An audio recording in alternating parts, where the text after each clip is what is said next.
சுடுகாட்டு எரிப்பு எல்லாம் கேட்டுக்கோங்கடா. லட்சுமி பார்வதி சரஸ்வதி சூரியனுக்கு பதவி கொடுத்தார் நீதிமன்ற கோர்ட்டு. இப்போ அதிரடியாக கூடிய சீக்கிரம் பயங்கரமாக வரும். பூரா அரசியல்வாதி முட்டா பேக 100 கேஸு 50 கேஸு வழக்கறிஞர் வச்சு பேப்பரை வீசி விளையாடுதான். தூக்கி உட்கார வச்சு கல் தோசல் தூக்கி வச்சு எறிவான். பார்த்துக்கோ வானரப்படையை. தெரியல என்னடா அரசியல்வாதி ஒரு பேரோட இராணுவ வானரப்படை ஒருத்தனா வாங்கிட்டு சொல்லியிருக்கானா? சொல்ல மாட்டான். சொல்லிட்டா அங்கே குண்டி பொத்து போகும்ல. என்னடா ஒருத்தனாவது ஆணு பெண்ணு இராணுவ வீரரை பற்றி பேசியிருக்கானா? சொல்லுவானா? அது கரெக்டாக இராணுவப்பட ஐயா ஆள் நம்ம சொன்னோம்னா நம்மளை அப்படிங்கிற வார்த்தை வச்சு ஓட்டிக்கிட்டு அலையுத அரசியல்வாதி இன்னைக்கு வரைக்கும் கணக்கு போட்டிருக்காரு. இராணுவத்தை பற்றி பேசியிருக்கானா?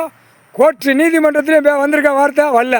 அதுதான் சூரியனுக்கு பதவியை கொடுத்துட்டார். முக்கால் சத்தியம் புரிஞ்சிக்காப்பா. உலக நாடு தாய்ந்த நாடு தமிழ்நாடு. சுடுகாடு எரிப்பு எரிச்சு அக்கினி சாட்சியாக சூரியனுக்கு பதவி கொடுத்தாச்சு. இன்று நாள் விட்டுச்சு அடிக்கிற அடியில் நீதிமன்ற கோர்ட்டு தெரிக்கணும் எரிக்கணும். கூடிய சீக்கிரம் கணக்கை முடிக்கணும். தப்பு செஞ்சவனுக்கு தண்டனை. தோசைக்கல் அடுப்பு கல் வச்சு தூக்கி எறிவான் ஆணும் பெண்ணும்.